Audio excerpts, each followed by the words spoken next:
Hello, and welcome back to another amazing episode of the How the Hell Did You Get Here podcast. My name is Bry Soja, and I am your host. Today's show is going to be quite interesting.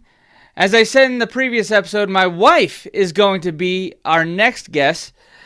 She has seen me go through a roller coaster of emotions on a regular basis, and yet she's still with me today. She is a saint. I wouldn't be where I am today without her. She provides me with the support, unconditional love, and a stable home. Not to mention the bounce chicka wow wow, you know what I'm saying? She's the one and only Bry Soja, and I am so excited to have her on the show. But first and foremost, I must tell you why I am doing this podcast. The purpose of this podcast is to motivate and inspire others to go after their dreams. There has been a dramatic increase of tragedies for decades now. I believe that one of the reasons why this is occurring is due to the fact that people find it impossible to turn their lives around after making some mistakes in life and digging themselves into a deep hole. I myself have experienced this same feeling, and I have found that understanding how other people operate exponentially helps me formulate my own design for living. By listening to my podcast, I hope to help such people, no matter how deep their hole is, see that they too can become successful in however they define success. This is the goal, helping others realize that they are loved and that there is a purpose for their existence. In doing so, we may possibly see a decrease in the unnecessary violence that we see occurring in our world today. According to research from Dr. Gillian Peterson, a professor of criminology and criminal justice and director of the forensic psychology program at Hamline University in St. Paul, Minnesota, many of the people committing these horrific crimes share a commonality of childhood trauma that includes physical abuse, sexual abuse, suicide of a parent, domestic violence in the home, and a slew of other traumatic events. For me personally, I have befriended many of those who have experienced or are currently experiencing such trauma in their lives and have found that nearly all of them experience some sense of hopelessness and lack of love or acceptance. My desire for this podcast is to have them learn how others have overcome challenges in life so that they may devise their own plan to attain hope and happiness. To achieve this, each episode will consist of me doing research on somebody who has found happiness and a true feeling of success and share how they attained it. But first, like in every episode, I did some research on a person that most, if not all of you know. He has starred in movies like Ace Ventura: Pet Detective, Dumb and Dumber, and Bruce Almighty. His facial expressions and character are quite unmatched in the comedy world, in my opinion. And as you may have guessed, it is Jim Carrey. His story is quite interesting as I looked up his biography on IMDb. So it says here, as a child, Jim performed constantly for anyone who would watch and even mailed his resume to the Carol Burnett show at age 10. In junior high, he was granted a few precious minutes at the end of each school day to do stand-up routines for his classmates, provided, of course, that he kept a lid on it the rest of the day. So I guess he wasn't the ideal student, right? The star pupil. But Carrey's early adolescence took a turn for the tragic when the family was forced to relocate from their cozy town of Newmarket to Scarborough, which is a Toronto suburb. They all took security and janitorial jobs in the Titan Wheels factory. Jim working 8-hour shifts after school. And so his grades and his morale actually plummeted during this time. And, not feeling that great, right? How can you do comedy when you're depressed, right? They finally deserted the factory. And the family lived out of a Volkswagen camper van until they could return to Toronto. So essentially homeless. I mean, you know, what do you do? You know, what? How can you overcome these challenges?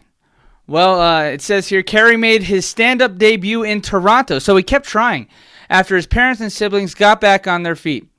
He made his reportedly awful professional stand-up debut at Yuck Yucks, one of the many local clubs that would serve as his training ground in the years to come. So I guess he wasn't always great. You know, I guess he had to practice, like many of us. So I guess that makes him human, right? Human beings need to practice to get better. So he dropped out of high school, worked on his celebrity impersonations, among them Michael Landon and James Stewart, and in 1979 worked up the nerve to move to L.A. He finessed his way into a regular gig at the Comedy Store, where he impressed Rodney Dangerfield so much that the veteran comic signed him as an opening act for the entire season. During this period, Carey met and married waitress Melissa Womer, with whom he had a daughter. Her name is Jane. The couple would later go through a very messy divorce, freeing Carey up for a brief second marriage to actress Lauren Holly. Wary of falling into the lounge act lifestyle, Carey began to look around for other performance outlets.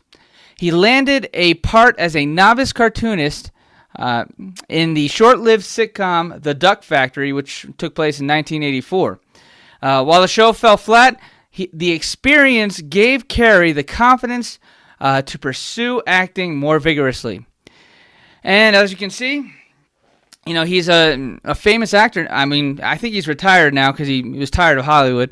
But this man came from homelessness and made a decision to go get what he wants. It's a very inspiring story because, you know, how do we get to where we want to be? We just go do it, right? He wanted to be an actor, right? So he went to L.A. He went to where all the actors go, right? And same thing, you know, here. You know, I'm trying to be a motivational speaker, and I'm just doing it, right? Practice, practice, practice. I don't know how, you know, people may not like this this podcast, but at least I'm getting the experience, and then I can find out what my next step is. So I can't think my way into a new way of life, but I can act my way into a new way of thinking, right? So if I act as if, I will become. So without further ado, here she is, Bry Soja, my wife, the love of my life, the one that keeps me grounded, Bry Soja. I said her name twice, but, you know, you need to know her name twice because it's fantastic. Anyway, Bry, how are you doing today? Love her. I called her Bry. She doesn't like when I call her Bry. So, love her. How you doing today? I'm okay. This is nerve-wracking. Yeah. I remember my first podcast. It was very scary. I'm just kidding. I loved it. It was fantastic. So I want to thank you for coming on the show. The reason why you're here, and actually you probably already know because you listen to all my podcasts, don't you? No. You don't listen to my podcast? Honey, I listen to you all day, every day. Oh man, yeah. I hope you listen to this one. This is gonna be fantastic. You know, so the reason why you're on today is I see you as a successful person, right? And the purpose of this podcast is to show people how to become successful and to help others devise a plan on how they can become successful. And I think you're just the person to do that. So yeah, you ready for this stuff? Sure. All right. Well, okay. So first question, tell us about yourself. I mean, I know a lot about you, but the audience does not know a lot about you. And I bet you're going to say something that's surprising to me. And I can't wait. So tell us about yourself. Sorry, I know, I'm crazy. She's not used to me doing this stuff. No, I am not used to this. Well, I'm Bry Soja to start with. Oh, hello, Bry Soja. I'm a mother of two beautiful boys, wife to you, caregiver, and just a lover of life. Love being Okay. outside, love gardening. Yeah. Yeah, just a lover of life, I guess. Lover of people. What's your favorite thing to do? My favorite thing to do is really anything with my family. Yeah. Yeah. Okay. Especially being outside. What are we doing today? I think we're gonna go look at World War II aircrafts. Oh, okay. Yeah, Okay. that's what it was. I can even think. I you sent me something and I had no idea what it was. I didn't really look into it. So, but yeah. So tell me, where did you grow up? Like, how was childhood for you? Tell me about it.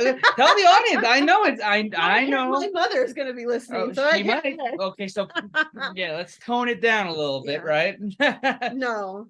I grew up in good old Cowtown Greeley. Great, Lovely yeah. smells. Grew up on the west side though, so it wasn't as sketch, but West side. Can you do the sign? no, Okay. honey, no. Lord Jesus. Yeah, just Greeley and born in Kansas. Good old Kansas. Even more exciting. Yeah. Yeah, just grew up in Greeley and now we're here in, am I allowed to say where we are? Oh, heck yeah. Fort Collins. Yeah, we're in Fort Collins, everybody. Don't come get me. Yeah. So, okay. And I know we met in San Diego, right? And why'd you go out there? Oh, Lord, have mercy. Went out there for one guy, and 6 weeks after we broke up, I met you. Yeah. And the rest is history. Here we are. Yeah. It's been a lovely history, right? Oh. Should we bring up the second date? Oh, no. Let's not talk about the second date. No. Okay. Well, thank you for telling us that you're a caregiver, a mother of two, a wife to me, and I know that that's a that's a time and a half job, isn't it? But so how do you define success? Because I see you as a successful person, but what do you think success is? Like my personal philosophy on That's success, correct, yeah, or definition, I guess. Yep. I guess with how much love you have in your life, putting loving children into the world and just being a loving person that is there for people. I like it's not really financially for me. I mean, I guess it's not so goal oriented for me compared to you. I don't know. I'm not used to this attention. No problem. We're gonna keep going here. That's okay. So the way you define success is you being surrounded by loved ones, right? Being a friend, being a good person to others, right? Being a safe place for people. Being a safe place for people. So give me an example on how you become a safe place for a person.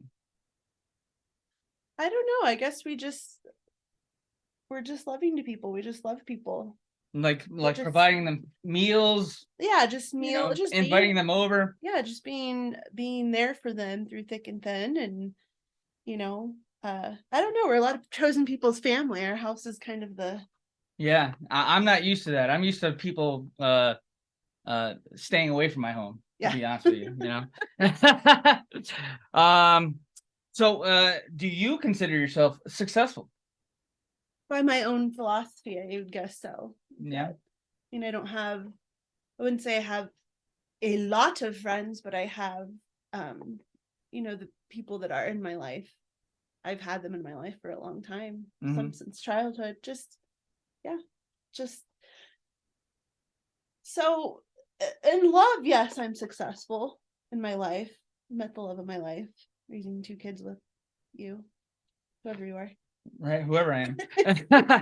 Well, so you define success as being loving or surrounding yourself with love. Success is love. That's actually a very good. Wow, I really like that interpretation of success. You could say success equals love, and it's and you got it. I mean, you. Yeah, I'm just really proud of you. You're a very successful person. When you define it like that, and people I mean, at least me, I look up to you. There's a ton of people that are ready and willing to help you, as well as they know that they can come to you for help. And I mean, that is a successful person to me. Aw. So she's not used to me being so nice. Okay. And do you believe other people consider you you successful? I don't know. That's A weird question. I guess so. I'm chasing my dreams. I've done, Yeah. I've made my dreams come true, or I mean goals, whatever. Mm-hmm. Yeah, I'm driving you crazy because I'm not talking right into the microphone. Yeah, she's driving me. Yeah, I'm a loud person, and I'm right up to the microphone, and she's away from the microphone, and I'm like, okay, let's lean in. Yeah, you know. he's trying to boss me around subtly. Usually it's not subtle, Yeah. So you're chasing your dreams. What dreams are those? God, after so many years, I'm finally chasing after, becoming a nurse. I mean, obviously I'm a mom and a wife. Yeah. Those dreams that we've created a home together. Hopefully we're here in 50 years. Yeah, that'd be nice. That would be wonderful, But yeah, I'm finally pursuing my nursing degree. It's going to be a very slow but steady process. So what are the steps? What first step are you taking? Well, actually this Monday I am starting my CNA classes. And it's a 2-week long course. I'm kind of doing it accelerated. And then after that, I take my state test and I'll be licensed. And then it's just from there, it's prerequisites. And probably in a year or two, I'll try to get into a nursing program. Woo! So here we are. Man, you're gonna be a busy girl. 2 kids, a needy husband, and then a job well, you're already I'm just saying demanding. You're demanding. Yeah. I know you're a full-time, you work full-time now, but I'll tell you, there's a lot when you become a nurse, I think you have to like work a lot of different shifts. So I'm nervous, it's going to affect my life, and I'm selfish, so I apologize. So what are some of the good choices that you've made in your life? The good choices I've made I don't know, I've made a lot of good choices in my life. Name one. You? Was I a choice, or was I? No, you're kind of like a lost cat. Yeah. Scratch your way in. No, just kidding, honey. Repeat the question, my mom brain. Sure. Yeah. So, what are some good choices that you've made in your life? Good choices I've made in my life. I don't know. I'm kind of dead on this. Okay, I'll say them, because I know this person kind of. So she said some of the good choices. I think that one of the good choices was moving to San Diego. I think that another good choice was getting a house. I think another good choice, even though there was a lot of struggles in getting that house, I know, but another good choice is working for your company, New Mercer Commons. It's a fantastic company. Yeah. Columbine. Yeah. Well, are we legally allowed to bring them up? Well, this is not really a syndicated thing. Yeah. We're not that popular. It's home. It's the 3rd time I've been back. So yeah, I'm glad I'm with my old company again. That's for sure. Yeah, that's a good choice. Yeah. I mean, you've made a lot of good choices, I started taking care of my health. Oh yeah, that's true. Yeah. I don't know, honey. I don't like this attention on me. Oh, she's gonna keep saying it. All right. And so, what are some of the bad choices that you've made in your life? Bad choices. Oh Lord Jesus. I don't know. I made stupid choices when I was younger, but that's kind of a rite of passage. Yeah. Okay. I don't really like bad choices. To me, that kind of means like regrets. I don't really have any regrets, because everything I've been through has kind of led me to here, the good, the bad, the ugly. Mm-hmm. My friend Kayla hates it when I say this, but it's like everything's a blessing in disguise. So she hates that? She hates it when I say that. That's crazy. I hope she listens to this. She repeats it back to me. Yeah, I don't know. I've just bad choices I've made. Like, did you drink too much one time? And okay, some of the bad choices. Who hasn't? Well, I mean, I'm just saying, like, bad choices. I went to Tijuana. I didn't like that choice.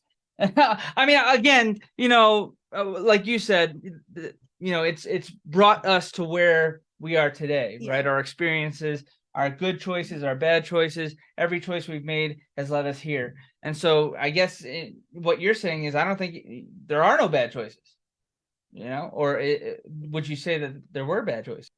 Bad choice. I mean, I guess I'm a spender. Oh, yes, she is. She's a spender. I would know. I used to not be a spender. I know. I made it. I made it capable for us. Unfortunately. Anyway, so what made you choose the path that you've taken? This is gonna sound so cliche, but I just followed my heart. Okay. Yeah, just your gut. I followed my heart, my gut, my instincts. I don't know, and it just and sometimes you just have to kind of trust the process. Like, when you and I got together, it was like you and I kind of got together so quickly and things moved so fast. Yeah, everybody thought we were nuts. Yeah, I was nuts. I can't believe we're still here. Yeah, here we are. Yeah. 10 years later. Yeah, that's crazy. So yeah, you just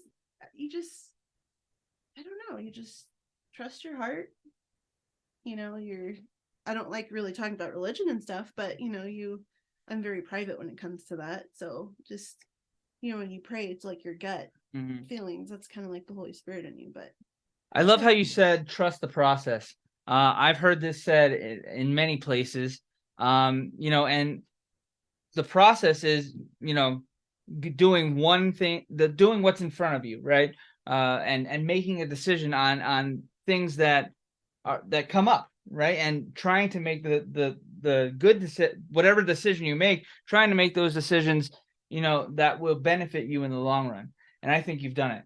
You've done a great job, dealing with what's in front of you, and the way you operate is through love, right? And so, I mean, it's said a lot. Like, if you operate with love, then you're gonna get love. You're gonna have a lovely life. I mean, I don't think they say that, but it's something along those lines, right? So, did you just hear yourself, honey? Did I hear myself say happy wife, happy life? Oh yeah, happy wife, happy life. I can't stand that saying. Okay, and so what sorts of struggles have you gone through in order to get to where you are today? Oh Lord, what haven't I been through? Name one. Well, financial struggles. I'm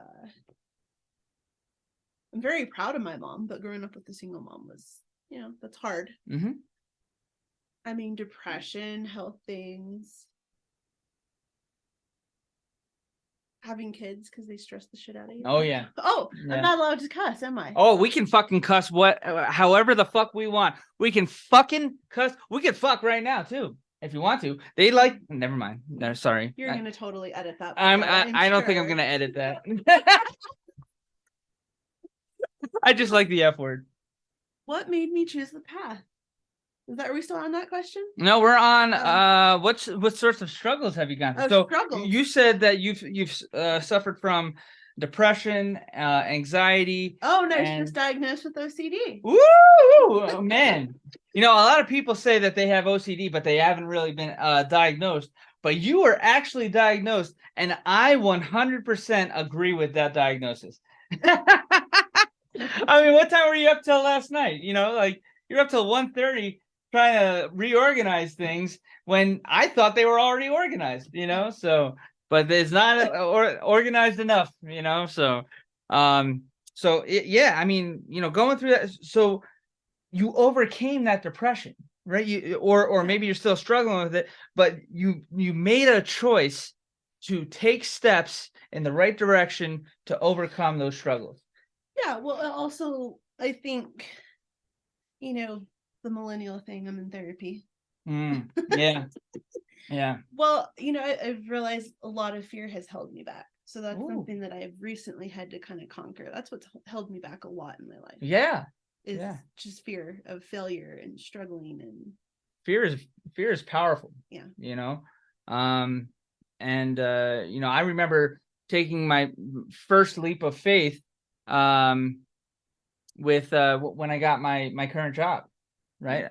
I did not want to be a salesman. I never thought that I would do it. And I had a baby, Joey was born, and I had a lot at risk. And then all of a sudden, it was the best decision we could have made, right? I think you were scared to ask me about it. And I was like, if anybody can do it, it's you. Yeah. You got the personality. I mean, trusting in me is there's a lot of fear in that. So, so have you ever felt like giving up? Oh, heck yeah. Yeah. Oh, yeah. But a lot in life. Yeah. And what made you decide to keep going? Well, trying to think of one specific thing of where I wanted to give up. You can say, was it during the 2 years that we were living with my dad? I don't think he's listening to this song. I don't think he's listening to this podcast. He is. He can go suck a pickle. Yeah. Well, yeah, you and I struggled. Mm-hmm. I wanted to give up. Mm-hmm. But I think there's a lot of love between us and a lot of understanding. And, you, like I said, you take the good with the bad. Right. And I think you get through the bad and you appreciate, the good even more. Yeah. I know it sounds so cliche, but well, it's so true. I mean, what doesn't kill us makes us stronger, Kelly Clarkson, right? So we'll play that today sometime. But no, it's true. I haven't died, and therefore I've learned. And yeah, you just keep going with what you've learned, right? So do you believe that your faith has made it easier to get through the struggles in your life? So you said that you do have faith. You don't like to talk about religion. You're very private with it. But do you believe that it has helped you get through the struggles that you've 100%. Yeah. I talk to God on a daily basis. People probably think I'm these are Kayla's words, a hippie, because I see a tree and I'm like, oh, it's so beautiful, thank you, God. I do that in the morning now on my walks with Buddy Eugene. Yeah, Buddy Eugene. Yeah, that's how I get through my day. That's how I've just always gotten through life, even as a kid. That's been the one stability in my life for sure. Wow. So I think that's what's always kept me going. That better not be a moth. Where? I think I just saw a moth. I don't. But anyway, I did not see him. I was just making sure that we're still recording because I wasn't sure. Okay, and I think I know the answer to this next question. Do you have a morning routine? Depends on the day. So that's a no. We're working on it. Yeah. We're working on it. That was part of the whole OCD thing when I stay up too late and then I'm tired because I overdo things. And the routine, I'm usually 5-10 minutes late to work. Yeah, well, that is a routine, isn't it? Yeah. And thank God they love me. Oh man, we are so lucky. Yeah, I must be really good at my job to still have it for as much as I've been late. Yeah, that's something we're working on because we actually want to have time together. So so thanks for throwing me under the bus, honey. Well, hey, it's accountability, right? I'm gonna get yelled at after this, don't worry. Alrighty, so and do you have a nightly routine? Nightly routine. Boys and I usually do something together before you get home. Oh, you do? Yeah, we always snuggle, read a book. Oh, I'm jealous. And depends on what time you get home, but we have some downtime, watch favorite TV show. Yeah. I've been going to bed by 10 usually though. Not last night, but it's been more of a habit getting to bed earlier. Oh yeah. We've been going to bed together for the most part. That's true.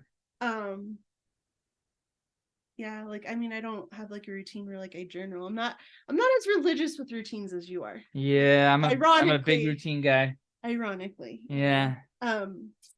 She has OCD, and so I guess there's different kinds of OCD, but I thought OCD would lead.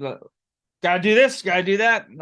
I guess there's people with time OCD, right? I guess maybe I have that. Because to be on time is to be late, to be early is to be on time, in my opinion. I think that's your Thank you, ADHD Mr. Stipe.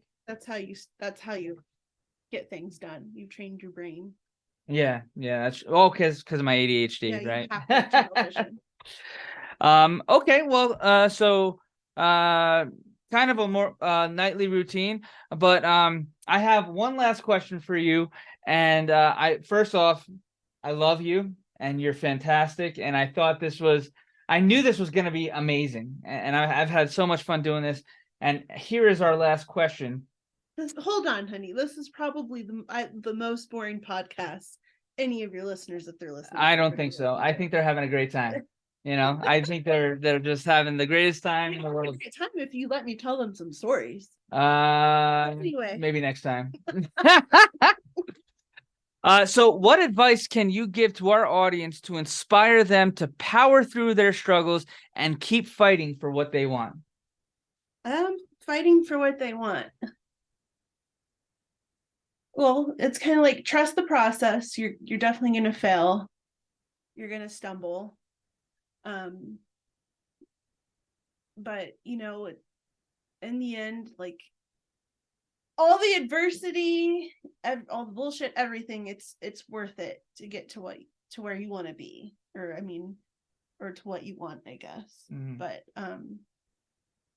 love yourself through it too. I think that's something I've had to learn. Yeah.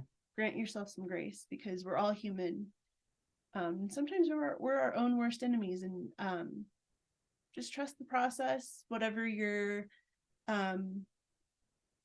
seek solace in, like your religion, whatever it is, your faith, whatever. I guess just seek that too to get through it. But mostly, like, just grant yourself grace, love yourself through it, and be loving to others around you, because they're trying to support you. Yeah, that's true. And I just wanted to reiterate what you said, probably one of your first the first answers. I really liked how you said success is love. Yeah. And love is success. Yeah. Well, and I think that we can make that a quote, and that's the cliche thing. I hate throwing Bible verses out there. I hate it. I'm not one of those Bible thumpers, but let everything you do be done in love. That's how I try to live my life. And now our kids are knocking on the door. Now our kids are knocking on the door. It's a good thing that we are done for the day. I want to thank Bry for coming on. Thank you for sharing your success stories, and how you became successful. And I love you. Aren't you proud of me? I maybe cussed a handful of times. I cussed more than you. Yeah. Alrighty. Well, till next time, everybody. Thank you for listening. Next time, I'm definitely going to have another person who will share their experience on how they became successful. And there's my kids. Till then, have a great day. We love you, and take care. What is it I'm looking for? What is